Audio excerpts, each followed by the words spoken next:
Hello, இது பார்த்தீங்கன்னா என்னோடய கஸ்டமருக்காக தான் செஞ்சு எடுத்துக்கிட்டேன் இந்த டீ கேக். ஸோ பைனாப்பிள் ஃப்ளேவரில் கேட்டிருந்தாங்க. ஸோ நான் பைனாப்பிள் ஃப்ளேவரில் பண்ணி எடுத்துக்கிட்டேன். இது நான் சேல் பண்ணுற டீ கேக் தான். ஸோ உங்களுக்கு இந்த டீ கேக் எப்படி செய்யணும்னு தெரியணுன்னா கமெண்ட்டில் சொல்லுங்கள். ஸோ நான் நெக்ஸ்ட் வீடியோவில் உங்களுக்கு கப் மெஷர்மெண்ட்டோட இந்த டீ கேக் எப்படி பண்ணணுன்றதை நான் சொல்லித்தரேன். ஸோ நான் ப்ரௌனியும் சேல் பண்ணிகிட்ருக்கேன். ஸோ டீ கேக், ப்ரௌனி என்கிட்ட ஆர்டர் பண்ணணுன்னா ஸ்க்ரீனில் தெரிகிற இந்த நம்பருக்கு வாட்ஸ்அப் பண்ணுங்கள்.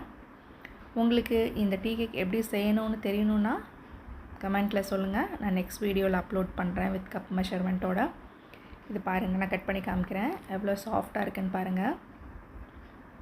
எவ்வளோ சாஃப்டாக இருக்குது, ஸ்பாஞ்சியாக. ஸோ இதுதாங்க நான் சேல் பண்ணிகிட்ருக்கிற டீ கேக். நெக்ஸ்ட் வீடியோவில் மீட் பண்ணுவோம். பாய்.